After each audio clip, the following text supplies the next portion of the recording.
none amakuru yose buri nguni yashize hanze ni mwirebere kabisa. Kaze mwiyumvireho gato. Abo bana b'abakobwa kuko bahamagaye buri kantu, ariko n'umwe wamuhamagaye avuga ko araza kukuzana n'undi mukobwa ibintu nk'ibyo.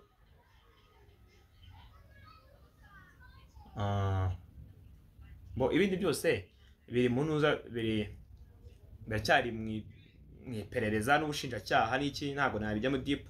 Gusa icyo nakoze naje gufata utuntu muri salo. Abo bana b'abakobwa narababonye koko, ariko nta kimenyetso cyari gihari cy'uko nyine wenda bashobora kuba bafite ibibazo n'ibiki. Ubwo ku bantu babimbazagaho wenda se wari uhari n'ibiki n'ibyo ngibyo. So naje kugenda rero, nko mu masaha yasanga saa 9 n'igice saa 10, naje kugenda njya muri siporo. Ubwo ibindi nyine uko mubyumva nanjye niko mbyumva, naje kumva ngo yafashwe. Rero kuba binsobanuriye ngo polisi yarakomanze, bamara agahe gatoya hanze, bamaza agahe hanze, biba nabyo buriya nabyo byasije nk'ibiremerezamo akantu, kuko ngo bamaze igihe nyine bakomanga. Ariko twebwe uko bimeze nta soneri tugira, ni ukomanga bisanzwe. Mwabyumvire ko buri nguni rwose amakuru ayabahereye ku gihe. Rwose murakora rwose buri kantu rwose bamufungiye ubusa rwose.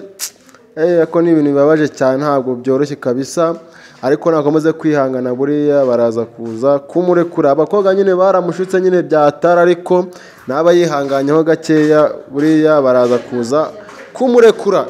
Kandi bashyira kandi gace murebe ukuntu buri nguni yari arimo aravuga. Kuko ngo bamaze igihe nyine bakomanga, ariko twebwe uko bimeze nta soneri tugira, ni ukomanga bisanzwe. Ariko nanone twebwe itaje duhamagaye ntabwo tugukingurira, kubera yuko aho turi abaturage baho hafi barahamenye ko ariho turi. Abana ndetse n'abandi n'insore wenda bishobora kuba zishaka kuba zatuderanja, n'abakunzi bacu babyumva nyine ntibabura nyine kuba bakuderanja, baraza bakomanga. Ubwo rero utaduhamagaye urumva nta gahunda tuba dufitanye, biragoye. Ariko iyo bibaye too much tujya gukingura. So nkuyeho urujijo rero, umuntu wafunguriye polisi ni buri kantu ubwe niwe wayifunguriye.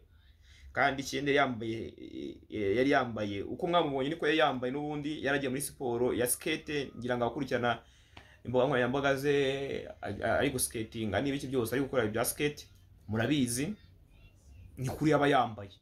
Yagiye muri skate ndetse n'igikapu bamufatanye, nyine yari ahetse yambaye inkweto za skate nyine zimwe binyerezaho za nkweto nyine za skating, nazo yarazihetse nyine igenze. Urumva ko ibyo bintu byari birangiye, byari bisa nk'ibirangiye nyine ibyo bikubera aho ngaho, kuko already abakobwa mwabasore mwe mubure kwitondera abakobwa b'iyi minsi. Ndabona abakobwa b'iyi minsi bameze nabi.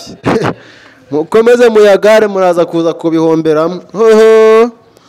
Muraza kuza kubihomberamo kabisa. Muri kubona ko rwose umuhungu rwose bari mu maboko atarayiwe, ariko rwose mukomeze kwihangana, rwose baraza kuza kumurekura. Mwihangane biraza kuza gucamwo, ntimugire ikibazo. Kamwumva nanone kandi kantu yongeyeho, arimo avuga ukuntu byagenze nyine, ngo baje ngo kubareba ngo mu rugo, kandi nta muntu upfa kubavogera mu rugo iwabo aho bari batuye. Niwe wayifunguriye.